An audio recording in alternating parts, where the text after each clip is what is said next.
The three-pronged libertarian revolution.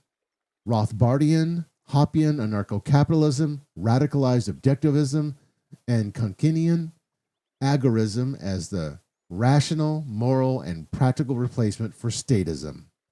Statism, the ideology that a coercive monopoly on the legitimate use of force, the state, is necessary for social order, justice, and prosperity, has dominated human civilization for millennia.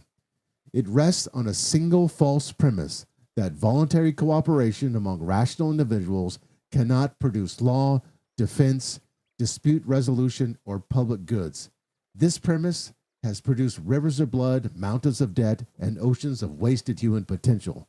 From the wars of kings to the warfare states of the 21st century, statism has failed in every metric. Moral, it violates self-ownership. Economic, it destroys the incentives and calculation. Epistemological, it substitutes force for reason. And practical, it breeds corruption and parasitism and collapse. A coherent replacement must answer three questions simultaneously. Number one, why is statism immoral and irrational? Two, what should replace it institutionally? And three, how do we get there without becoming the next set of rulers? The three-pronged philosophical system, Rothbardian, Hoppian anarcho-capitalism, the what, radicalized objectivism, the why, and Kunkinian agorism, the how, provides the complete, integrated answer. Each prong is distinct yet mutually reinforcing. Together, they form not a mere critique, but a positive, actionable blueprint for a stateless society grounded in objective reality, rational self-interest, and voluntary exchange. This video demonstrates step by step why this triad is not superior to statism, but is the only sustainable replacement. Prong 1. The institutional framework, Rothbardian, Hoppian anarcho-capitalism, the what? Murray Rothbard's For a New Liberty, 1973, and The Ethics of Liberty, 1982, derive anarcho-capitalism from two axioms. One, self-ownership. Each individual owns his body and mind. And two, homesteading. Unowned resources become property when mixed with labor. From these flows the non-aggression principle. No one may initiate force, fraud, or theft against another. All services, including police, courts, and defense, are market goods subject to competition, consumer sovereignty, and the law of supply and demand. Rothbard dismantled the public goals myth with rigorous economic reasoning. National defense, private firms competing for customers will innovate cheaper, more efficient protection. See historical examples of medieval Iceland, private law system, or the American West private agencies. Courts, polycentric laws emerges from competing arbitration firms. Bad providers lose customers. Roads, private toll roads already outperform public ones in efficiency and safety whenever allowed. Hans Hermann Hoppe radicalized Rothbard's system with two unbreakable arguments. First, argumentation ethics, 1987 onward. Anyone who argues against private property must presuppose it. To debate it all, one must control one's body and the space one occupies, i.e., exercise property rights. Denying property while arguing is a performative contradiction. Statism, which claims the right to tax and regulate, cannot be defended in discourse without self-refutation. This is not an opinion, it is a priori refutable. Second, Hoppe's critique of democracy, Democracy, the God That Failed, 2001, shows that majority rule accelerates expropriation. Monarchs at least treated the realms as private property and had a long time horizons. Democracies treated as loot to be consumed before the next election. The solution is covenant communities, private cities, neighborhoods, and contract-based policies where owners set rules, exclude free riders, and physically remove those who violate covenants. Hoppian ANCAP is not chaotic, anything-goes anarchism. It is hyper-ordered, rule-bound, and ruthlessly pro-property. Result? A society where every service is paid for voluntarily, innovation explodes, Poverty vanishes through capital accumulation, and rights are enforced by the same market forces that deliver iPhones. Prong 2. The philosophical foundation, radicalized objectivism, the why. Ayn Rand's objectivism supplies the missing moral epistemological engine that Rothbard, Hoppe, and ANCAP requires. Metaphysics, objective reality, exists independent of consciousness. Epistemology, reason is man's only tool of knowledge. Faith, revelation, and force are invalid. Ethics, rational self-interest, egoism is the proper code. Man must live for his own happiness, not as a sacrificial animal. Politics, laissez-faire capitalism is the only moral system. Rand stopped at the night watchman state, believing anarchism would collapse into gang rule. This was her single inconsistency. Radical objectivism corrects it by taking her premises to their logical conclusion that Rothbard himself began to do before their personal break. If force is never moral except in retaliation, then a coercive monopoly on retaliation, the state, is immoral. If reason is man's means of survival, then surrendering judgment to political authority is anti-reason. If altruism is the morality of death, then taxation, forced sacrifice is literal slavery. Radicalized objectivists, those who reject Rand's minarchist compromise while retaining her full philosophy, recognize that the state is the ultimate altruistic enforcer. It demands your life, liberty, and property for the common good. Objectivism's razor, existence exists, A is A, slices through every statist invasion. Society is not a separate entity with rights. Only individuals exist. The public interest is a floating abstraction used to loot producers. The radical objectivist therefore rejects the state on Rand's own terms, demanding full capitalism, private property in all things, including defense and adjudication. This prong provides the unbreakable why. Without objectivist epistemology and ethics, anarcho-capitalism risks becoming mere preference or pragmatism. With it, ANCAP is the only system consistent with reality, reason, and man's life as the standard of value. Prong 3. The revolutionary strategy, Konkinian agorism, the how. Samuel Edward Konkin III's Agorism, New Libertarian Manifesto, 1980, agorist class theory, supplies the tactical bridge.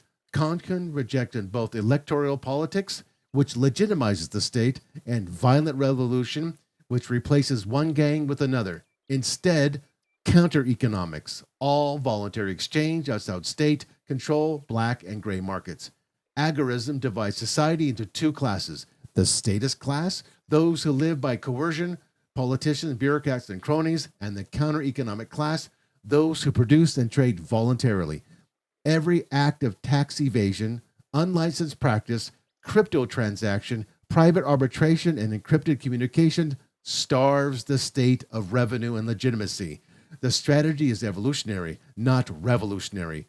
Build the new society within the shell of the old until the state atrophies like a withered vine.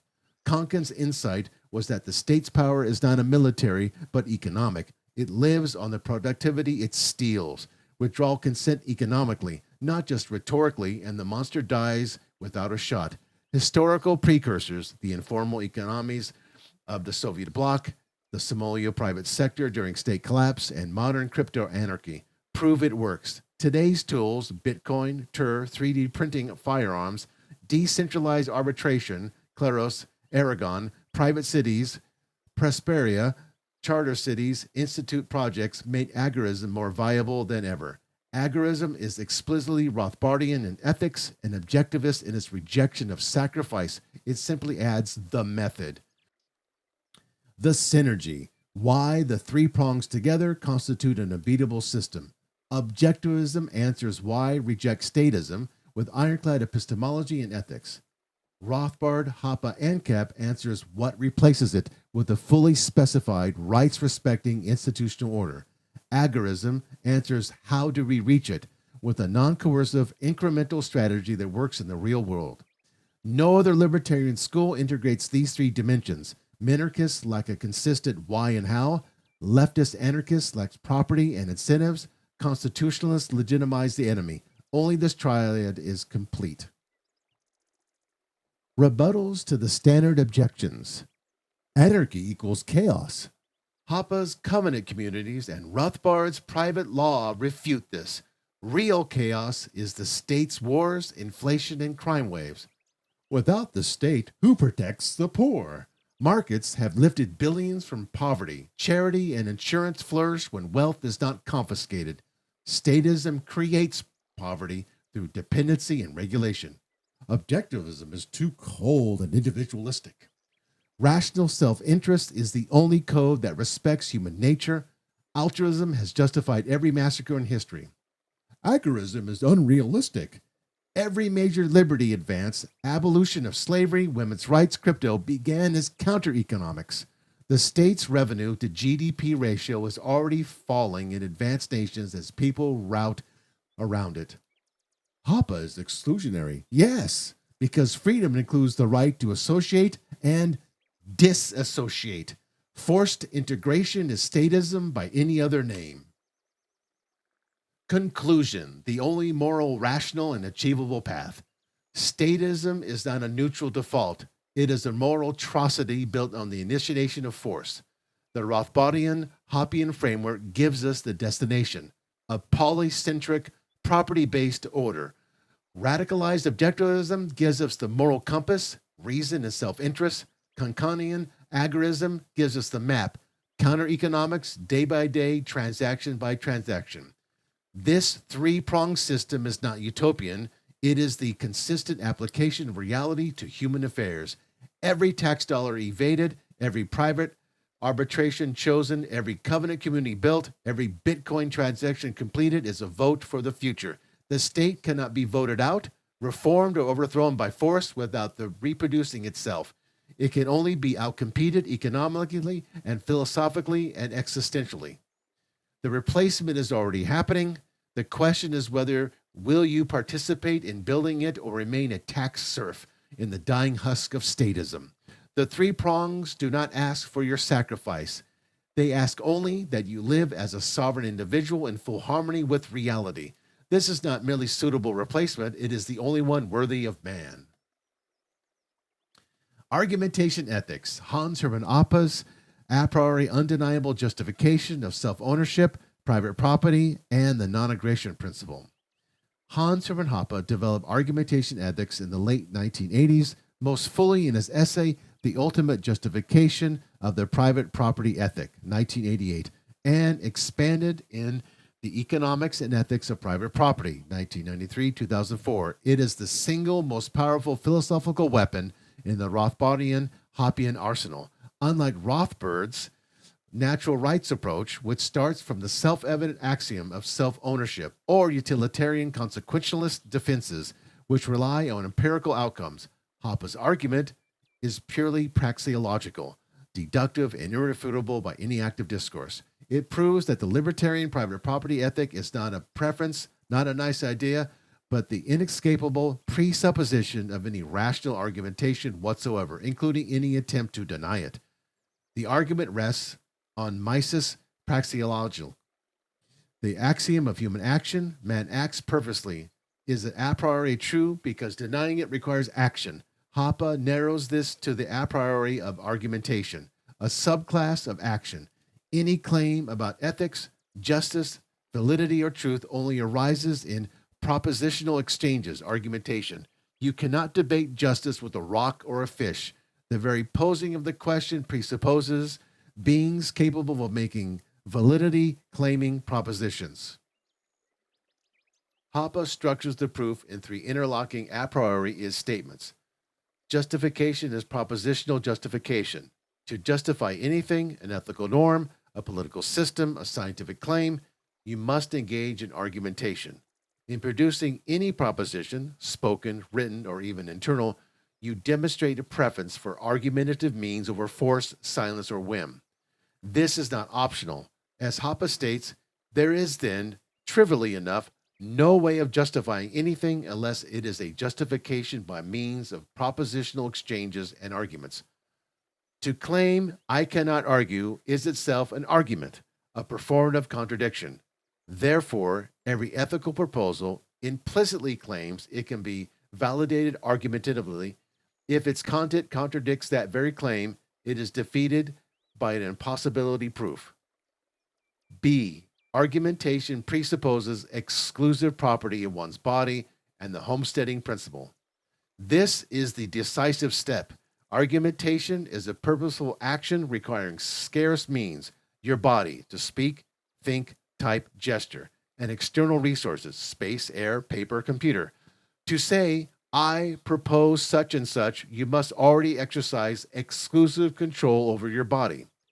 Anyone disputing this right falls into immediate practical contradiction by arguing he has already accepted the norm he denies. Hoppe, anyone would try to justify any norm whatsoever would already have to presuppose an exclusive right of control over his body as a valid norm simply in order to say, I propose such and such. And anyone disputing such a right then would become caught up in a practical contradiction. The same logic extends to external property. If no one could appropriate unowned resources, homesteading, first use, first owner, action would be impossible. Latecomers could veto everything. Universal consent would be required for every act. Survival itself would cease. Property rights must therefore originate in concrete, objective acts of appropriation as definite times by specific individuals. They must be defined physically, invasion of borders, not subjectively, values or evaluations. Otherwise, you can never act without pulling the entire world's preferences. Everyone would die first. Hoppe, to assert that the first user, first owner rule of libertarianism can be ignored or is unjustified implies a contradiction. One's assertion of this proposition presupposes one's existence. These are not oughts smuggled in. They're descriptive is statements about what argumentation necessarily requires. The non-aggression principle follows directly. Aggression, initiation of force against body or homesteaded property, is incompatible with the act of arguing. C. No deviation from this ethic can be argumentatively justified. Any non-libertarian ethic, socialism, statism, democracy, egalitarianism, or even minarchism that permits taxation contradicts the very act of proposing it. The proposer demonstrates through argumentation that he accepts self-ownership and homesteading. He controls his body and the resources he uses to argue.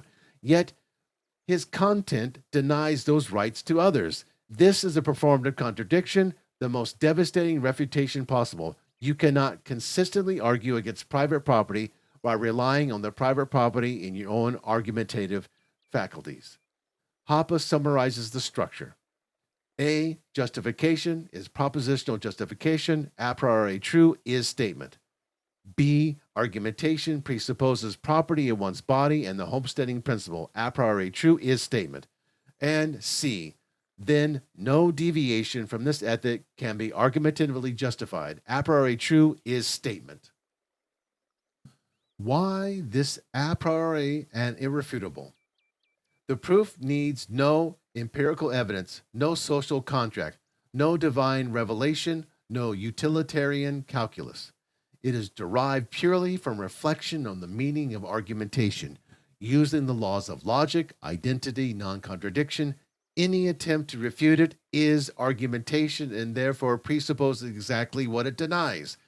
It is self-reinforcing and inescapable.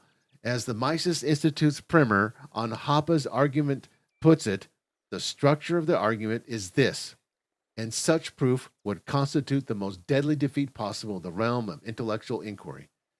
This bridges the alleged is-ought gap without fallacy. The ought, respect property, is contained in the is of argumentation itself.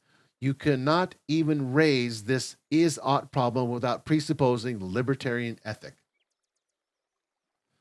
Relation to Rothbard objectivism and ANCAP.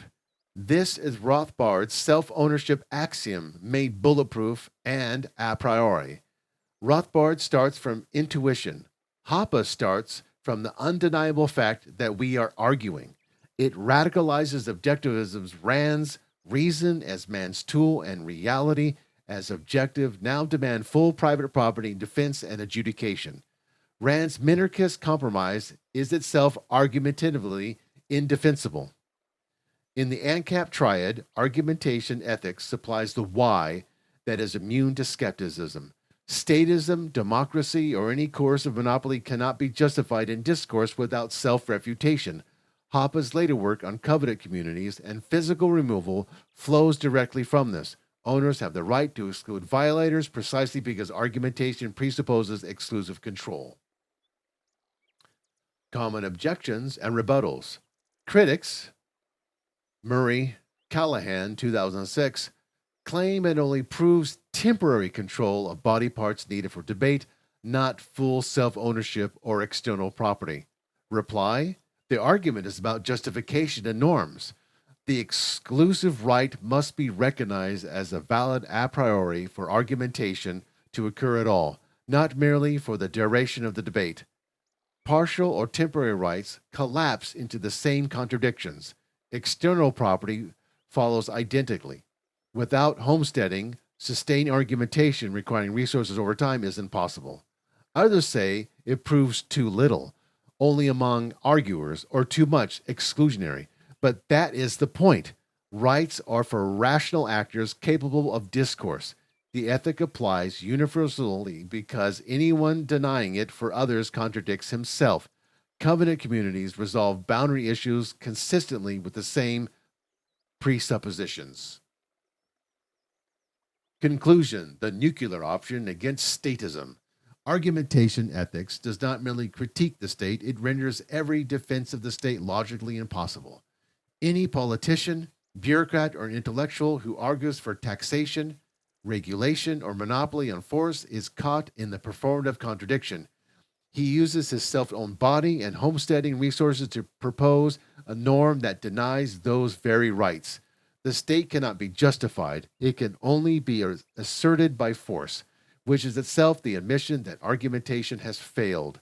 In the three-pronged system, this is the unbroken philosophical core. Objectivism supplies the metaphysics and epistemology. Argumentation ethics supplies the a priori political ethics. Rothbard, Hoppe, ANCAP supplies the institutions. Agorism supplies the strategy. Together they form a closed, irrefutable loop. Statism is not wrong because it produces bad outcomes. It is wrong because it cannot even be stated without self-destructing. To argue against this elaboration is to perform the very contradiction it describes. The libertarian private property ethic is not one option among many. It is the only ethic that can be argued at all. Thank you for listening, and see you in the next video.